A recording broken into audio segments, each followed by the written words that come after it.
Hi, I'm Sean. I've always been curious about the answers to life's big questions. I thought it would be cool to seek some of those answers through conversations with others on a similar path. I started this podcast with a simple mission. I want to help you improve your life.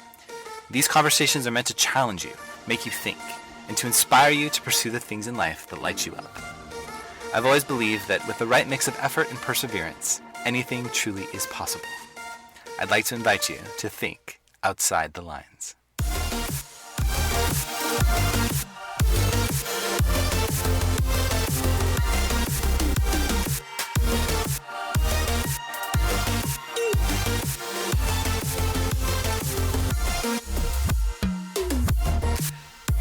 What's up, everybody, and welcome to the Think Outside the Lines podcast. My guest today is an author, podcaster, and HuffPost contributor who's been featured hundreds of times in the media for her views on influence, leadership, and identity. She's also an international speaker and, of all things, the trademarked ambassador of happiness. What's important to note is that what she's accomplished has been self-created, self-generated, and self-styled starting at age 50. Our conversation is full of inspiration and insight, and I'm so excited for you to hear it. It's time to think outside the lines with Maura Sweeney. Welcome to the show, Maura Sweeney. How are you doing today? I'm doing great. And Awesome. Thank you so much for having me on. Of course. I'm so excited for our conversation. Now, tell me about your greatest desire in life at the moment. Oh my gosh, my greatest desire, I think this has been my desire since I was in preschool. I want to see a better, happier, and more unified world. And when I say world, I'm talking about people, I'm talking about society, I'm talking about relationships, I'm talking about people's giftings, their talents, their abilities, and literally working together and really having a good time doing and living. I love that so much. And you know what's funny? My follow-up question to that is always, what do you believe to be the message you were brought here to share with the world? And I feel that you touched upon that, actually. But I'd love for you to maybe elaborate a little bit more about kind of what it is you're doing to facilitate all that. I do a lot of things, but they all relate to the same thing. My mantra is living happy from the inside out. And so if you want to think about our insides, it's not the religion we grew up with, the era in which we were born, the lifestyle we've had, the culture. It doesn't matter. I'm talking about the heart and the soul that defines the human experience. And I really want to see a world where people know each other from the inside, where they know each other spirit to spirit, soul to soul, rather than, oh, you're part of that political party, or, oh, you're part of the haves or the have-nots. There's so much polarity and so much division. I honestly don't know how to think that way, Sean. So what I do through my podcast, my books, my international and national speaking, all of it, I try to bring people into that space where they say, you know what? I see where we're alike. I see where we all relate to the same stuff. And what it does is it helps through stories that I use. It helps to break down all of those man-made mental and emotional barriers. And I think it's a very good segue to bringing out the society I really believe is always hiding behind the one we're living under. Yeah. I actually love all of that, and I think your message feels particularly timely, I guess I would say. In the notes that you sent over before the interview, you referenced the disempowering chatter of division and strife, which I love that. It feels kind of right now as if, particularly in America, that there's so much division and strife, and they don't seem to be going away anytime soon. In fact, I think most people are paying attention to things like politics for the first time in maybe their lives, and it's causing a lot of people some significant anxiety. So for those of us who want to move forward and try to bridge that divide, what are some solutions that you suggest? Oh, what a gigantic question. Well, let me preface it by saying, yes, yes, yes, all of your observations I would definitely agree with, but I would want to broaden it. Sean, I travel a lot and I meet people everywhere, and I'm constantly interviewing, and I read from a variety of sources, which have a variety of perspectives. Yeah. And I'll tell you, it's not just here in the U.S., it is also in places like Western Europe, where there are so many issues that are arising. And I'm going to tell you, I think a lot of these things press on people's sense of either maintaining a status quo or having something happen that threatens who they are, or what they believe in. And I think that that expresses a lot of the anxiety that we are seeing today. I am a great observer of the human condition, but also of all kinds of people's perspectives. And I will tell you that wherever I go, I don't look for places for division, but I'll always either ask a question, ask people how they feel on a topic, get their perspective on something, and usually people do it by way of stories. Sometimes I'll introduce new information because I think right now, and again, not just in the US, but also in other places, we have various external sources that are vying for attention and vying for superiority. Yeah. And I think they're playing a lot of the American public in that episode. And I think a lot of people don't realize they're being played. Their buttons are being pressed. There are words that are going out, and people identify with certain groups and demographics, and they find themselves literally fighting against one another. But if you come down to the real world, which is where most of us live when we're not watching TV, not tuning into the news, and I could tell you this, even like several last times that I've been to New York City, even as the election was in full swing toward, the early part of last fall, Yeah. I saw people from every background, all nationalities, every color, all interacting. So my take is we all need to be a little bit more aware of whether or not we are responding to stimuli from the outside elements. And by this, I'm talking about the media, or whether we're really looking at people on a day-to-day basis and knowing them just by who they are, and giving everybody a chance to be themselves while we are ourselves. And I think the answer is not going to be a political party. It's not going to be some kind of legislation. It's not going to be who ends up on top. It's going to be the role of each one of us stepping out and becoming a person of positive influence in the world. And that means being a good citizen, making room for other people, maybe speaking up when we need to if someone's being harmed. And I'm talking about physically harmed or whatever, but being real rather than always waiting for some supposed big person, big authority, or big institution to fix things for us. Yeah, I agree with all of that, actually. I guess I would ask you, you touched upon a moment ago the threat that some people feel, and I wonder how much of that threat is perceived versus like real danger. I love that question, and I would love to ask the same to everyone, because my sense is that the majority of the sense of threat is a perceived one. Because if you invite people, or I shouldn't even say invite people, if you want to compare the conversations people will have, let's say in the social media sector, versus where they are in their neighborhood, where they are when they go out to work, or in their Yes, community, the people they're dealing with at the grocery store. There's totally. a dissonance there. Yeah. The real world gets along far better than the media would have us believe, or the political pundits. So I'm so fascinated by that because I agree with you 100%. And it's funny because, so I am not conservative by any means, but I grew up in a very conservative family, and my family still is conservative. Um, so the election season was pretty challenging for us to get through, and it continues to be in a lot of ways. But what I find most interesting about that is I live in Los Angeles, which is like a cultural mecca, melting pot, what have you. And Hmm. so I actually have like first hand insight into how race relations work, and you know what I mean? I mean, to an extent. And it's so funny what you say, because I think so many people that are sharing these like, horrifying what ifs on social media aren't even exposed to that, and they probably never will be. That is so funny that you would say so. And I'll tell you another place I've seen it.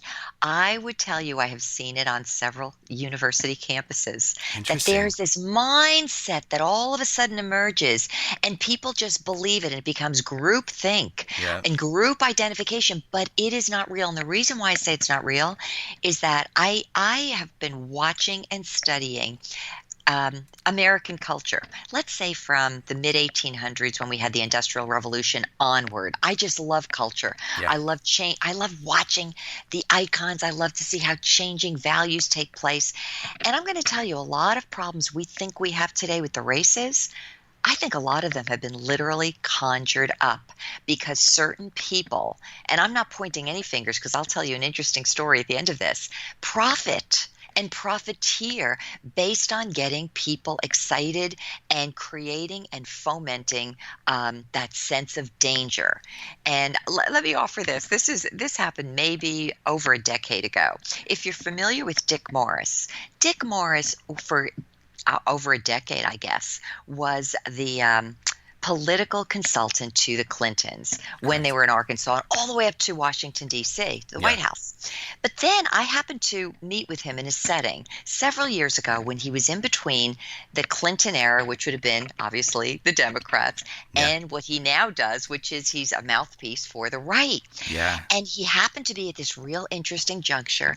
And I said to him, tell me something. Now that you've had experience on both sides, or you've seen both sides, I said, what in your estimation is the biggest thing keeping, let's say, Congress, members on the right and the left from working together and solving the problems? He said to me, that is the most brilliant question I've ever been asked in 25 years that I've been doing this. Now, to me, it was a very obvious one. Yeah. I Yeah. figured he'd be in the know, right? Yeah. Okay.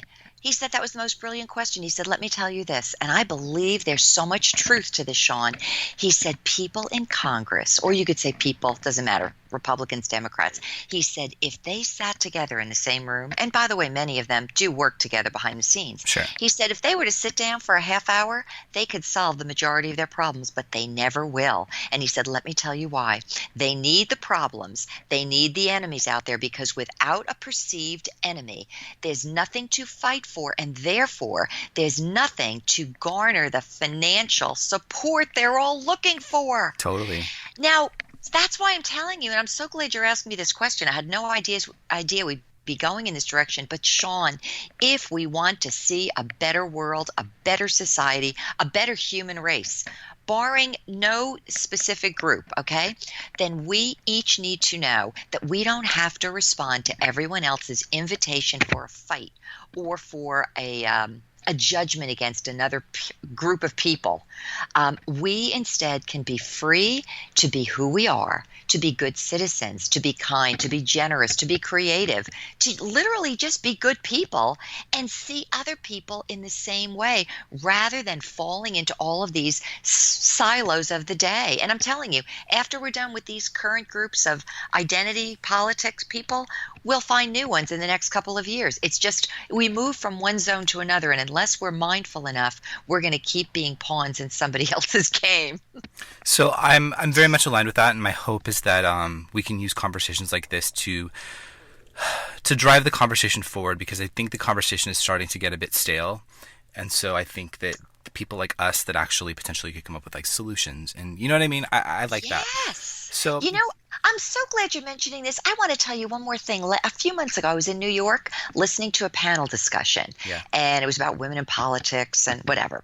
And I could watch, there were 5 people in that line of conversants, and it went from totally angry, and we've got to get out there and basically fight everybody, to the last person who was sitting on that panel who kept saying, wait a minute, before we make such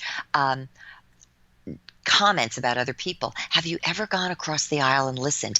And as I'm sitting in the audience, what I hear are people going, it was literally an opportunity, an invitation to get to know our neighbor. And I said to this woman, she was from MSNBC, but she didn't have a whole background in media. And I told her what I found, and she said, thank you so much. She said, I really do look to work with other people. And I said, I think that that's where we're moving.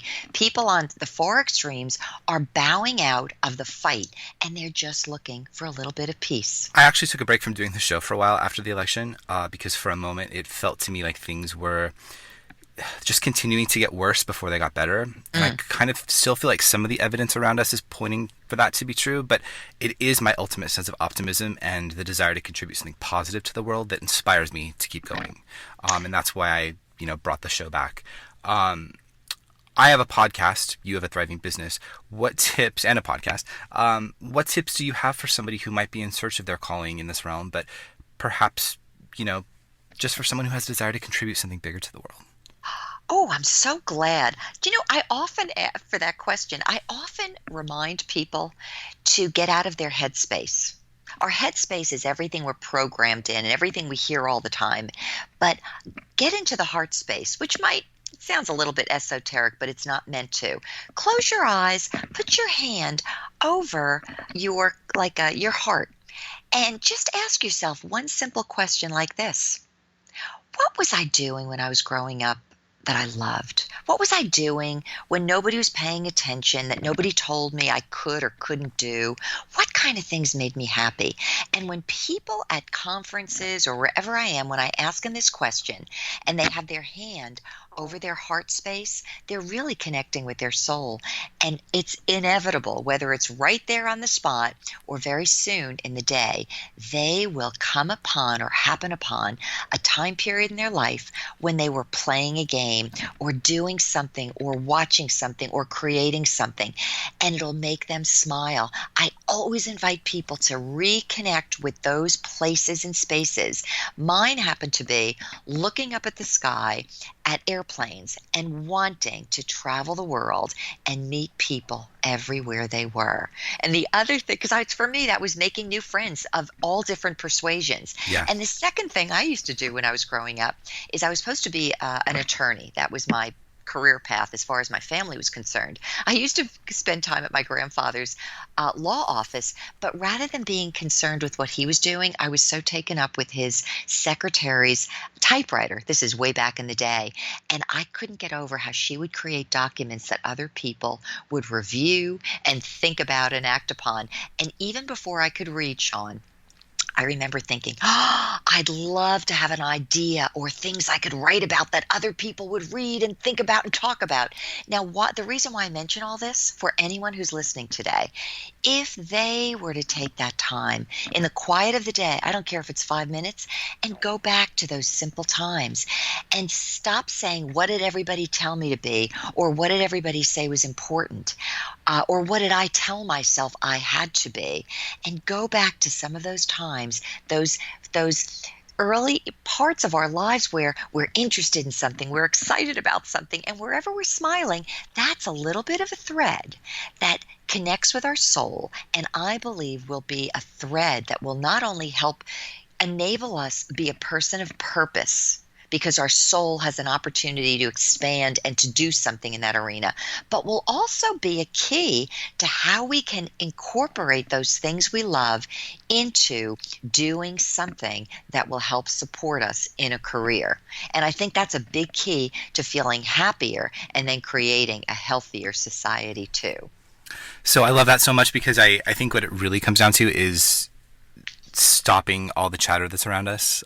We live in a world today with so much stimulation that whether it's social media, whether it's the device we're staring at all day, or so many other distractions, that it sounds to me like what you're saying is if you just stop and listen to the things that have always mattered to you, those things probably still matter to you, and you can do something great with that. Yes, and you know what? You can even tailor them into things you love. Like right now, what I'm doing, I feel like I was made for this role as a global ambassador. I'm getting ready now I think in a few weeks, I'll be heading out with my husband to Southeastern Europe, and I'll be speaking at several universities and also leadership conferences and national women's groups that are involved in entrepreneurship. Now, that's stuff I love to do, but I have to tell you, I didn't start there. Several years ago, I had a corporate career, and I was in management, leadership. Now, I didn't even choose that career. The career kind of chose me out of sales, but what I learned in that corporate environment is how much I love to find great people, train people, find their skills and their abilities and turn them into experts and work out environments that were winning corporate cultures. And so we can find these ways to connect with what's important to our soul and our sense of well-being, and find ways to take those skills and interests and work them wherever we are. And here's another tip for people to know. I didn't have to go, seeking out the Harvard study that was it Sean Aker did on the happiness advantage, showing that when people are happy, they do better. I displayed that and I learned that when I had my corporate career, because I always made sure that our offices had happy people that had space to grow and share what they did, and everybody had to respect one another. We all did that, and we ended up being so successful individually as well as collectively. When people feel they're valued, when they're given space to do and express themselves and become their best version of self, the creativity, the energy, and the success multiplies. So I'm again, I love all of that. I think that that's kind of that's a relatively new movement in the corporate space, though, wouldn't you say? It is. I Yeah, was I was ahead of the curve. But it totally. works. It works. It does, and I wish that more companies would adopt that philosophy because when your people are happy, like your people are your soul, right? And Yeah. so when your people are happy and fulfilled, um, they're going to contribute in better ways. And so I'm really glad that a lot of corporations are starting to realize that. I think we're still a little behind though in that realm. You know what? I totally agree with you, and I want to tell you why I think that's the case. People know it's the better way. Yeah. I think there's empirical evidence that shows it, but the people are the ones that get in the way of expressing it, because oftentimes people are fearful. And I think there comes a time and a place where we have to be authentic. We have to be willing to trust ourselves. We have to be willing to trust others. And we have to be not just authentic, but we have to be people of integrity. And it requires a lot of courage to be that kind of a person. I was fortunate in the sense that I worked for corporations. I was managing field offices that were away from the corporate culture. And I would take it upon myself, I think, to make changes because they were germane to who and what I was.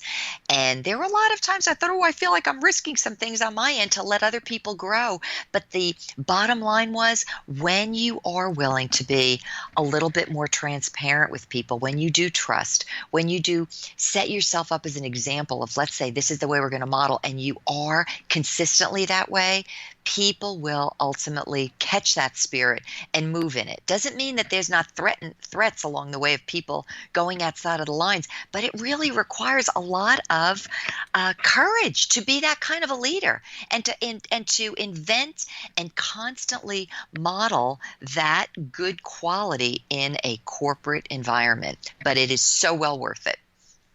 Yeah, I mean, I feel like we could have an entire separate conversation about leadership, because it sounds like, We could. yeah, you've got a lot of insight in that realm. You say that you focus on what makes us alike happy, valuable, fulfilled, and relevant to a world in need of something better. I'm wondering if you can elaborate on what you believe it means to be relevant in a world in need of something better. How about if I answer the question this way? Because I think this is where we're going. I've been conducting my own global survey on what it is that makes us happy. What are these things that we want in life that will actually make us happy, assuming happiness is what we're all after, Yeah. bottom line in life. And so these are people from every age, from I think 27 states, 25 countries, every different background. You ready? These are the things that people have when I want to distill all their answers down about how do you define happy. You ready? First one, healthy relationships. Healthy relationships. That means we don't want more drama. We want to be around people that we are giving to, they give to us, and it's a give and take that actually makes us feel like we can grow. So that's the first. We're all looking for peace of mind. Now, how often do we find our lives at odds with a sense of peace of mind? The third thing we're looking for is freedom. And what does that mean? It means freedom to be who we are, to express ourselves, to have time to pursue those things that are important to us. The next thing people are looking for is purpose and fulfillment. Think about this, whether it's in a corporate environment, whether you are an entrepreneur, whether you are somebody who's retired and looking for your next thing to do. You say to yourself, what are the things that I'm really interested in? What things do I want to grow in or experiment with or practice or expand into? Those are the things that make us feel like our heart is full. And the last thing people want to feel happy is a sense of personal confidence. So if we have healthy relationships, we live our lives in a state of peace of mind, we have freedom to kind of be who we want to be, we exercise those things that are important to us, we develop who and what we really are, then we don't need to be at odds and against everybody else because we're too busy doing and being that better and bigger self of who we'd like to express. And that's something I think that not only helps each one of us, but what we're doing when we live in that space, Sean, is we are inspiring other people to live in similar fashion. Does that kind of answer that question? Yes, in fact, Oh, good. you skipped ahead. You skipped way far ahead. So I'm really fascinated by these five things we all want, and I actually want to dive into each one maybe a little bit deeper if you're open to that. Sure. So with respect to healthy relationships in particular, I think this is probably one of the greatest challenges for all of us because we meet people when we're younger and we sometimes I've gotten better at this, but I think some people you feel this obligation to maintain relationships that you've had for your entire life when in fact a lot of those are probably very toxic and no longer serving you in any way, right? So I want to know, do you have any tips and tricks for people that might be dealing with some of these challenges with past relationships that are, whether they're creeping in the future, they're still a part of their lives and we recognize that they're toxic. How do we eliminate those relationships to allow for the new energy to come in? Ooh, and you know what? It's so central, isn't it, to our sense of peace? Totally. Great question. You're right. We all have toxic relationships, or let's say relationships that have far too much drama, or we're involved in relationships where maybe someone is taking undue advantage of us, correct? Here's the Yeah. first thing I always say to and this is all self taught, so I don't mean to put myself out there as like I'm the expert, but when I have found myself in uncomfortable positions, this is what I have to say to myself. What role have I played in this? It always takes two to tango. You can't do a dance unless you have two people. So I have to say to myself, where did I give my permission to this relationship? And therefore, how can I start removing my permission from this toxic or this very high drama relationship? And sometimes it means things like having just a little bit less time, separating the time periods when we get together, limiting the conversations, not picking up the bait that somebody wants to head out our way. Yeah. And so I want to say the short answer to it is by doing it incrementally, piece by piece, little by little. And I'll tell you why. Sometimes, especially when we're young and we enter into relationships, those things form in us very deeply. And so how do we get out of bad habits? We sometimes have to do it a step at a time and a piece at a time. Sometimes we need to forgive ourselves and forgive others. And then sometimes we just have to let it go. Sometimes I know there are some people, they just want to argue all the time. And we have to decide, do I want to be part of this? Yeah. And the thing is, we don't have to argue back. I had one person one day say to me, Maura, you don't even seem like you're human, because this person had so much negative baggage and so many fears she was working with, and she was actually getting to the point where she wanted to make me the focal point of her arguments. And I just turned around and I asked her a couple of reflective questions, and she got infuriated further. But here's the second part of it: because I gave her nothing more to fight with, the relationship kind of naturally just went away, because she needed to be in a relationship to fight with somebody, and I just wasn't giving it. So Totally. I think it's incremental. We ask ourselves what part and what role we're playing in it. We look to see how we can start to withdraw our emotional consent to it, withdraw a little bit at a time. We don't need to ever be mean, but there's opportunities because we're all free and we can start stepping out. Yeah, I agree. And I think the interesting thing about healthy relationships is that they transcend, like, they're not just romantic. I think we see that word relationship sometimes and we think, oh, romantic, right? But healthy relationship can be with a best friend that you've had for 20 years. It can be with an employer, right? Like, there's so many different. Right. Yeah.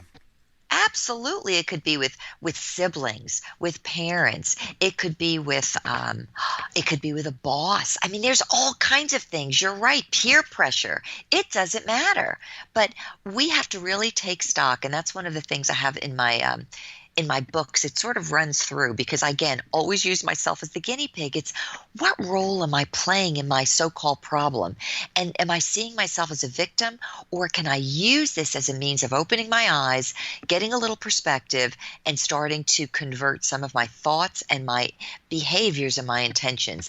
And as surely as we got ourselves into a lot of these things, we can start to step ourselves out of them. Totally. And that brings us into peace of mind, right? Yeah, Um, definitely. yeah. I think we've talked a lot about techniques for achieving better peace of mind, especially today. So I'm going to move on to freedom because I think this word is such a big one for me. And um, I was actually, so Oprah Winfrey has a new book out, and it's conversations with all of the people that she's done like Super Soul Sunday interviews with. And so It's really fascinating because it's literally like some of the best like personal development gurus like wrapped into one long interview. And one of the people that she talked to specifically referenced freedom, and how from their perspective, freedom is actually the most important thing that we all long for, because with freedom comes so many other things. And so I'm really, really fascinated by that word and what it means to you, and what it could potentially mean to somebody listening, and how you can achieve that liberation. You know what? That word freedom is more powerful than we realize. And I kid you not. Freedom is in the eye, the mind, and the emotions of the beholder. I want to tell you that I used to have a corporate job. Maybe I had a nice title, I had a great income, but in my former life, I did not feel free because it meant that my alarm for a decade would go off at 5:45 in the morning, and I would need to be in my car 7:15 in the morning. I might get home at 7 o'clock at night. People might have looked at me and thought, "Oh, Maura, she's got a great title. She lives in a nice house. She's got a great income. She must be, that's my idea of freedom." And you know something? I knew all well and good that although I enjoyed the people I worked with, that I was not a free person. Totally, that's the These opposite of freedom. See, but it's also in everyone's personal life because let me tell you, there are some people. I had an old manager when I was a recruiter in my pre-corporate days, and this guy would be at his office at 4 a.m. every day, smoking cigarettes, drinking black coffee, and taking Tums. And for him, this is crazy. He was brilliant, but he literally lived for his work. So in his mind, freedom for him meant I'm free to get up and be at my office at 4 in the morning. But it was his idea of freedom. He loved what he was doing. For me, my idea of freedom is I want to be free for relationships. I want to be free to go out and explore and learn and travel. So I think everyone needs to ask themselves, what's freedom for me? And I think sometimes we do get all caught up in the things or the shiny objects that the world tells us are important. So it might be, the fancy car, the big house. Not that there's anything wrong with any of that, right? Yeah. There isn't. If that truly is what makes you happy. But I have to tell you too, I have been on the other side of things where people have tried to convince me to take another promotion or to buy this, that, or the other thing. But what they don't realize is that when you do take that additional promotion, it's more work coming out of you every day. Or if you do buy the bigger house or make that bigger financial commitment, they're not paying for it, you are. So you really have to go inward and say, is this something that speaks for me? What's the trade-off? Is this something I really love? I have to tell you what I do when I travel a lot. I may travel to places like Kosovo, Macedonia, Serbia, places that maybe other people don't go. They may not like what I'm doing. For me, it's freedom because I'm out there. I'm meeting with people from such different backgrounds and different, even different former political environments. I love it. So we really have to be honest with ourselves to say, what is it that really represents who I am and what I love? And as I do it, then that's my version of freedom. I love that because I think that sums it up perfectly. It's freedom is your version of freedom, and so it can Eh, look different for everybody, right? and we can't dictate it to one another. And I just want to make this point again too. And this is something I'm very empathic in the sense that I could always feel other people. I have seen people that look like they're living the greatest life. You could take a lot of Hollywood stars, and how many of them, they look like they're the beautiful people. And the next thing you learn a few years later, they're on drugs. They've had multiple failed relationships. They can't, they're coming in and out of rehab. My heart goes out to these people. They may look glittery and glamorous, but they're not free because if they were, they wouldn't be struggling so deeply. So that's why I always invite people, get out of your headspace, get out of what everybody else is telling you, get back into your heart space, let your soul talk to you for a few minutes and start following after that vein. And you end up, it's almost like following the breadcrumbs back to who you are, what you are, and the life you really want. It's not always easy because sometimes it does require getting out of some of those bad relationships or whatever and making some trade-offs. But the end result is we feel far more alive, happy, and at peace. I want to come back to your overall message, which is that we needn't be limited by what others, whether it's elders, institutions, or even socially structured beliefs, have to say about our ability to self develop and actualize. Uh, I align with this so much because I've always felt like a free spirit, and each of the things on that list have always felt limiting to me in some way in terms of the constraints and the expectations that they place really on our souls. So I would love to kind of hear more about your thoughts about institutions and how they play into maybe even the freedom that we touched upon a minute ago. Well, let me open up with this thought. I learned several years ago that studies have been done with little children who, before they start school, the majority of which, I mean the vast majority, test out as being in the genius category. But the longer they are in school, and I want you to think of the box, the desk, the few silos that we use to determine what is approved, what's unapproved, what we want, what we don't want. That Totally. as the years go on, fewer and fewer kids will, or a lesser and lesser percentage will test out as being genius. And I think that that little study goes right to the heart of the human experience. When we come into this world, before our parents, before our economics, before our maybe sometimes our cultural upbringing, our teachers, everything around us says, oh no, you can't do that, or oh no, you can't do this. The world and the sky is the limit. But the more we hear the negative messaging or the siloed messaging to say, oh, well, you need to be here and that person goes there, the more we end up trying to live as in a carbon copy of someone else who's gone ahead of us, rather than saying, who am I? What do I love? What are some of my skills? I am thoroughly convinced that some of the best abilities we have are left somewhere in a shelf of things we forgot about because we're too busy doing everything society tells us. And I want to use myself as a case in point. I was supposed to be this attorney until I found myself halfway through law school doing everything I was told and feeling like at age 23 I was going to die because I just had no desire to be a lawyer. And I thought I can't do this for 40 years until I'm old enough to retire and say, no, I want to move to Florida, which is where I live. And yet here I was after a corporate career, plus we had a daughter. I homeschooled her. I helped my husband build a business. Our daughter went away to college. And I remember thinking at that point, you know what? My husband and I both had this thought. We're either going to grow old with this nice company we have that was a cash cow and it didn't offer us anything of life or purpose, or we're going to just get off this train and do something else. Now, I want you to imagine this and let your listeners hear this. I told you when I was little, I wanted to travel the world and make new friends. I was an idea person, and I wanted to share ideas about what makes us a better society. Imagine a woman in her early 50s saying, I want to be one of the most influential women in the world. And I'm going to put my face and my name out there as I never have before, and I'm just going to go for it. And I had people make fun of me when I started writing about how is it that we could live happy from the inside out.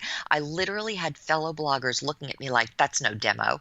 And then I got an invitation from Huffington Post to be with them and to have my own portal. And then I have been since interviewed probably on 300 podcasts. I've been on Wow. the BBC. I've been on NBC TV. I was invited to speak at the first ever Nelson Mandela Day Oh celebrations. my goodness. Invited up, and the UNESCO Center for Peace, which invited me, gave me the honorary title of Ambassador of Happiness. Now I go overseas and speak, and I've spoken there over a dozen times.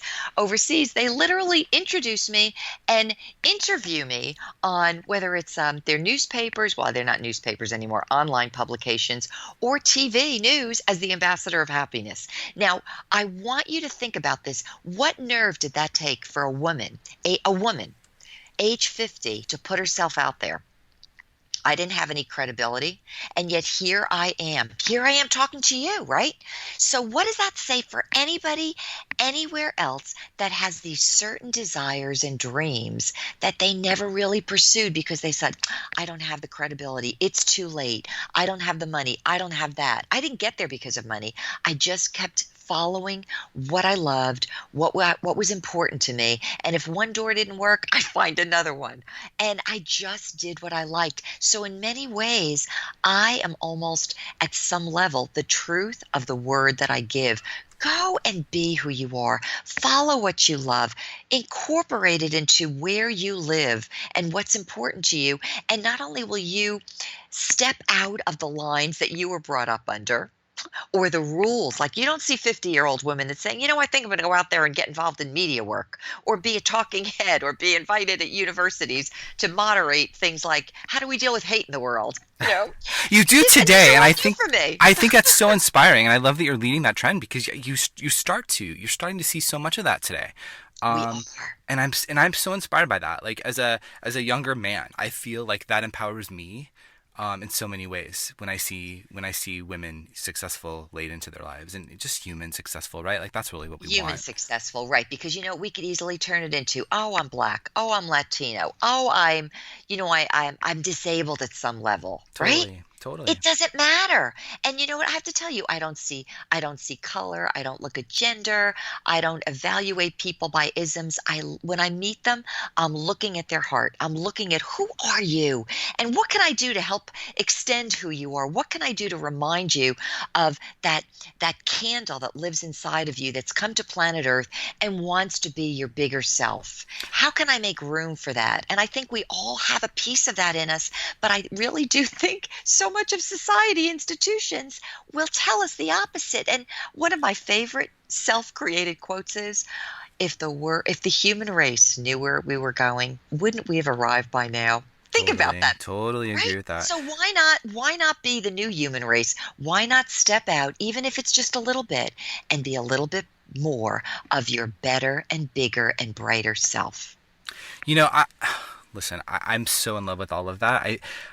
I'm very much aligned with what I feel like there's two different segments, right? So like I'm with you. I don't see color, I don't see race, I don't see gender, all of that stuff. But I think that there's still a segment of the population that does. And so I love your mission of like let's not focus on that. Let's focus on, what we do see as opposed to what we don't. But I still I want to do an episode coming up on Black Lives Matter and just that movement overall because I want to hear from people that can tell me something about that movement that I don't know that I might not understand. And so I think that Yes. that's like the one element that I want, especially when I have a platform, right? And I'm reaching people and I don't even know if I can make a difference or make an influence, but I want to try. I love that, Sean. And you know something? That is what I do. Yeah. Wherever I am, this is why I love traveling. I love going to different cities. There are always protesters. There are people, they want your signature for something. I go to Totally. conferences. And you know what I always want? I always want to engage these people. I don't care who they are. I Yeah. want to engage them in conversation. I want to learn something.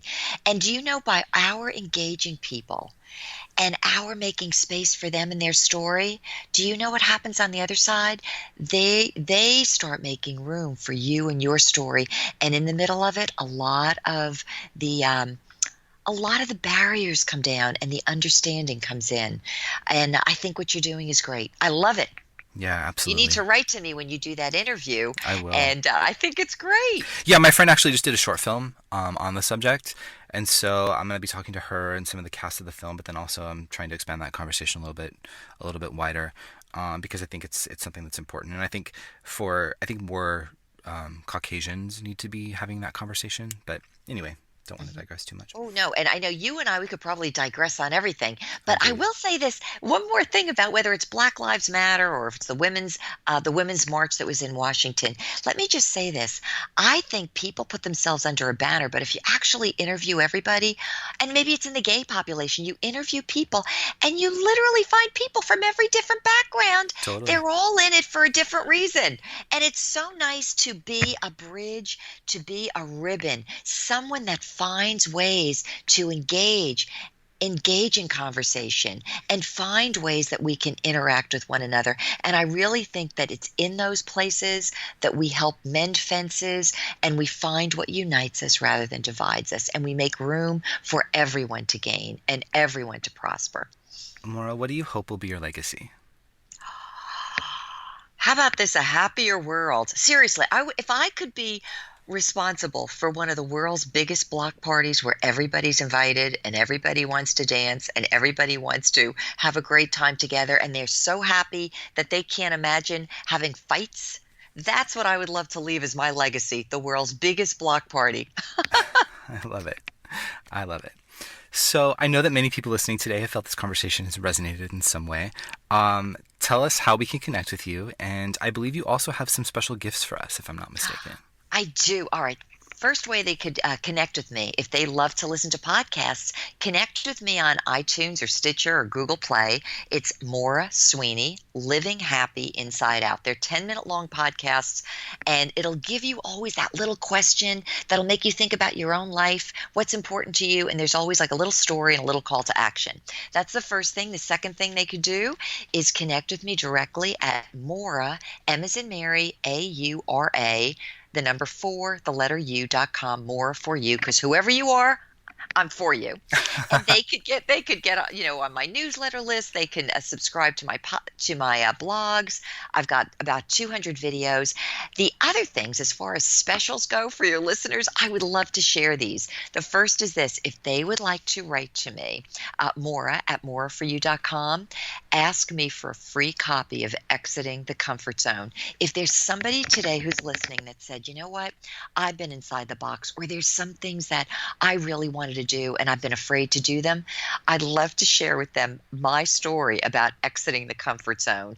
And it will make them laugh, it will make them feel inspired, and it will be energizing. So they could do that, Maura at moreforyou.com. Ask for the book Exiting the Comfort Zone. I'll send them a free PDF. And the last thing, if you've got people today that are listening thinking, I like what she's saying and I'd really like more, I'd love to know how I could connect with who I am, the stories I was told or the stories I told myself about myself. How do I extricate myself from situations I don't want to be in? And how do I move into the real me, the destiny me? I have an e-course. It's called Foundations of Happiness. And it is, if I could tell you, it is so chock full of things to read, things to watch, things to listen to, and then reflective questions. And they're all story-based. That course is available online. And for anybody who's listening, if they would like that course, they could get a 25% discount using the code, I think I called it, You called it Outside the Lines. You did. And I'll have all of this in the show notes for people that want to reference that.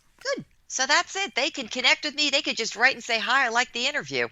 Awesome. Yeah, please send all that over. I feel like we could do an entire episode on exiting your comfort zone. So I'd love for you to maybe come back sometime and we can talk about that. I would love to. Maura, I've enjoyed our conversation immensely. Thank you so much for your time and your amazing insight. Like I said, you have an invitation to come back on the show anytime you want. Oh, thanks so much for having me, Sean. I have to tell you, doing this today is exactly, if I had to write what I love to do in life, this is what I love. So thanks for having me on, and best wishes to you and everything you're doing there at Think Outside the Lines. All right, I'd like to thank Maura for joining me today. And of course, I'd like to thank you for listening. Now, as always, you can find the links for everything we referenced in the show notes for this episode over at thinkoutsidelines.com. If you're enjoying the show, please head over to Apple Podcasts and leave a review. And please share this episode with anyone you think could benefit from hearing it. Now go out there and pursue your passion today, because the best way to predict the future is to create it.